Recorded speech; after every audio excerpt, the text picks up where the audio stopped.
That cut you just saw from the water being poured, the effect of the water, the empty window, in itself is extraordinary. But then there's a Dick Lester cut, as I call it, when he's being dragged round the corner and you cut to him straight in the cell with no messing around with long shots and going through doors and down passageways and everything. It's just straight to the point. And that's before editing was invented, really. Just marvellous. Now,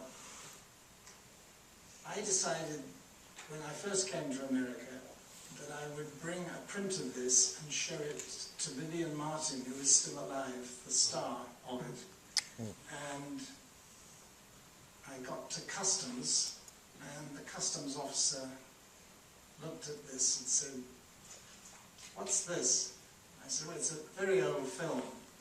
He said, "Film? What kind of story has it got?" I said, "Well, there's this boy, and there's this girl, and as I told the story, it got more and more suggestive. And I thought, I'd better stop. A fairy story." And the man said, "Let's cut to the chase. Is there anything off-colour about this film?" I said, "Yes, it's tinted." Unfortunately, Vivian Martin refused to see it. She was one of those people who worked in silent pictures, but had been brought up to think they were of no value and would be embarrassing to see herself in the picture. So it was very sad. Now, I'm not trying to convert you to Clarence Brown overnight. It's pure coincidence I've chosen an extract from one of his films, but it's got a great story attached to it. Back in the 50s, I was approached, because I wrote a column in an amateur cine magazine, I was approached by a collector who was wealthy enough, he was a builder, he was wealthy enough to buy Kodascope prints when they were new from America. And he had a multi-tinted print of Phantom of the Opera. Incredible. Well, he sold me a picture which I didn't like enough to pay £20 for it, and I gave it back. And he was very offended. It was a stupid thing for me to have done, but I couldn't afford to buy things I didn't like, didn't want. He had told me he had his favourite film was a railway. He was a railway nut, and he got what he thought was the best silent railroad picture called The Signal Tower by Clarence Brown.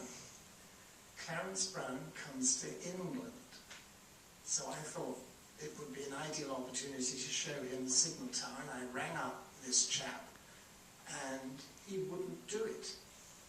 And I got so angry. I thought that was such an unjust thing, that here comes the old filmmaker, one trip to London, and one chance of seeing the film, and the son of a bitch wouldn't let him see it.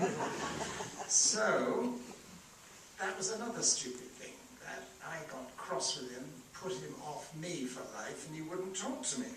I sent him letter after letter. When I started working for television and my salary went up, I sent him ridiculous offers of money to buy the Signal Tower. No research, no effect. Well, then I started making a series about the American silent film called Hollywood. And I thought what a great idea it would be to send the researcher down. Film researcher was a professional. Let's see him pull his weight. I said, it's Worthing, this fellow lives on this street, and just bring back one film, The Signal Tower. And when he came back a couple of days later, he was almost crying. He said it had been raining, it was freezing, the man wouldn't let him in. He was walking up and down the front at Worthing until he was frozen to death. So the only thing to do, I went down myself, and I literally put my foot, as soon as the door was open, I put my foot in it like a commercial traveller. And he said, "Oh, it's you." I said, "Look, can we have a talk? There's been a great misunderstanding." And so we sat down. He did allow me in. And I told him how ashamed I was of my behaviour, and I grovelled and grovelled. And eventually, he didn't then show me the film, but he invited me a few months later, and he did show me the film, and by God, it was as good as he said it was. So he said a strange thing. I mean, he was in his 60s, I suppose, at that time, but he says, I'll tell you what, I'll leave it to you in my will. Mm-hmm. Well, he wasn't very well, so I thought, that's all right. Better and better. Finally, the solicitor rang me. The collector had parted this life and he hadn't taken it with him. Patrick drove me down to collect it. And the solicitor said, now you do understand you have to take everything. And I thought, well, that's all right.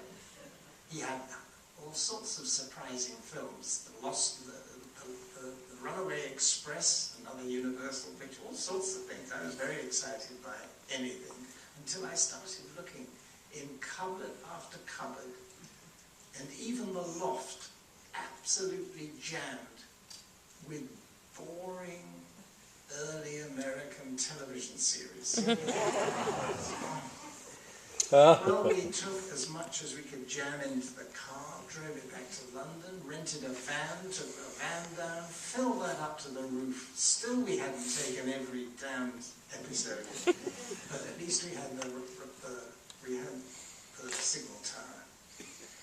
And you're going to see a sequence from it. A freight train has split and the back half is racing down the mountains towards an express packed with passengers. The signalman, Rockland Fellows, is trying to breach the rails to wreck the freight cars. He's been coping with an assistant, a new assistant, played by Wallace Beery, who's paying too much attention to his wife, played by Virginia Valley. The kid you'll recognize as Frankie Darrow. This picture is earlier than The Goose Woman by a few months. It was made in 1924.